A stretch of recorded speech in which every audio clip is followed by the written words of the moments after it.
மழை பெஞ்சு தண்ணி பிரிட்ஜு கட்டிட்டாங்க. பிரிட்ஜில் இருக்கிற தண்ணியெல்லாம் எங்கள் ஏரியாவுக்கு தான் வருது. அது வந்து காவா இது பண்ணி வச்சுனாங்க. இப்போ காவா மூடிடுறாங்க. மழை பெஞ்சாதான் கொஞ்சம் நேரம் திறந்து விடுறாங்க. மிச்சம் தண்ணியே போக மாட்டேங்குது. தண்ணி போவாத வீட்டுலாம் தண்ணி வந்து கொசு காவா எதுவும் ரிப்பேர் பண்ணாத காவா செடி வளர்ந்து காவாலாம் ஒரே கொசு தொல்லை. நைட்ல தூக்கல 2 வாரத்துக்கு முன்னே கால் வலி வந்து 3000 4000 செலவு பண்ணேன். அப்போ கூட சரியா ஆகல. அதுக்கு தண்ணிக்கு ஒரு வழி பண்ணுங்க. மழை பெஞ்சா தண்ணி வந்துடுது. எப்படி தானே அங்கே இருக்கிறது? குழந்தைங்களாம் அப்பப்போ உடம்பு சரியில்லை, ஜுரம் தலைவலி எல்லாம் வந்துடுது. குழந்தைங்களுக்கு எவ்வளோ தூரம் ஆஸ்பத்திரிக்கு அப்பப்போ போயிட்டு போகிறோம். அப்போ கூட சரி அந்த கொசு தொல்லை பண்ணாதான் எங்களுக்கு ஒரே செடி வாசிப்படியெல்லாம் செடி ஒரே செடி ஆகிய கொசு தொல்லை. காவா தண்ணி சுத்தமா போறதே கிடையாது. காவா தண்ணி அப்படியே நிக்குது. தண்ணி போறதே எங்களுக்கு வழி பண்ணுங்க. மழை அதுக்கு திருவள்ளூர் மாவட்டத்தில் இவரை பார்க்க வேண்டும். தண்ணி நிக்காத இருக்குது. எங்களுக்கு வழி பண்றதுக்கோசம் நாங்க வந்துருக்கோம் சார். மொத்த பேரும் கலெக்டர் எங்களுக்கு ஒரு முடிவு சொல்லணும். ரொம்ப மோசமா இருக்குது சார். கஷ்டமா இருக்குது எங்களுக்கு. கொஞ்சம் மழை பெஞ்சா பயமா இருக்குது. எங்க ஊர்ல இருந்து வந்து ஒரு சின்ன காவா தான், அதுல பைப் இருக்குது. அந்த பைப்ல தான் போகுது. நிறுமா அந்த பைப் எடுத்துட்டு எங்களுக்கு தாராளமா தண்ணி போறதுக்கு வழி காட்டுங்க. அதுதான் நாங்க கேக்குறோம். வருஷம் வருஷம் கேக்குறோம். மழை வந்தாலே எங்களுக்கு பயமா இருக்குது. பிள்ளைங்க எல்லாம் டங்கு ஜரம் அது இதுன்னு படுத்துன்னு கிடக்குது. எங்களால எதுவும் செய்ய முடியல. எங்களை வந்து பார்க்கறதுக்கு ஆள் இல்ல.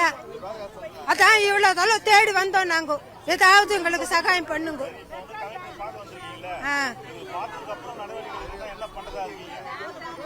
ரோட்ல நிக்கிறோம். பஸ் விட மாட்டோம்.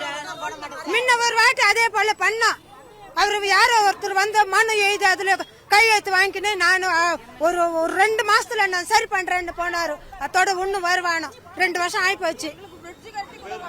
பேரு ரீதா. ஊராட்சி மன்றத்துல இருந்து நாங்க வந்திருக்கோம்.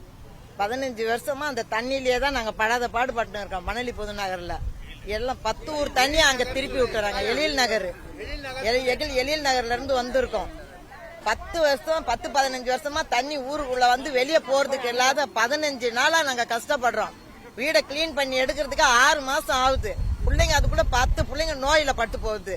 அதை பாக்குறதுக்கே நேரம் சரியாகுது. எங்களுக்கு வீடியோ பார்க்க முடியல. ஒன்னும் இல்ல காவா தண்ணி கொசு தண்ணி எல்லாமே உள்ள வந்து போகுது. நாங்க என்னதான் 15 வருஷம் மனு கொடுத்து அன்னைக்கு எம்எல்ஏ வந்தாரு. அவரும் பார்த்துட்டு நடு ரோட்ல உட்காந்து போராட்டமா பண்ணி பார்த்துட்டோம் சார். 2015 இவ்வளவு நாங்க கஷ்டப்பட்டு இருக்கிறோம். வந்து என்ன ஏதுன்னு கூட வந்து பார்க்க மாட்டாங்க. கலெக்டர் வருவாருன்றாங்க. கலெக்டர் வர்ற மாதிரியே தெரியல. எங்க ஊருக்கு கொசஸ்தல ஆத்துல இருந்து வருது. ஊரு உள்ள வந்து போகுது. கொசஸ்தல ஆத்துல இருந்து வந்து போகுது தண்ணி.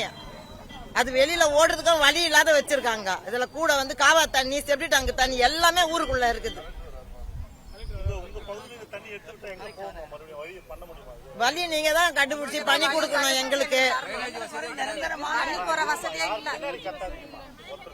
அது தண்ணி ஓடுறதுக்கு உண்டான இடத்துல பிரிட்ஜ் இருக்குதா, பிரிட்ஜ் கட்டணுமா, அதை கலெக்டர் எங்களுக்கு பண்ணி கொடுக்கணும். இன்னும் வரவே இல்ல. வந்தாராமா நம்ம ஊருக்கு? வரவே இல்ல. எம்எல்ஏ மட்டும் தான் வந்தாரு.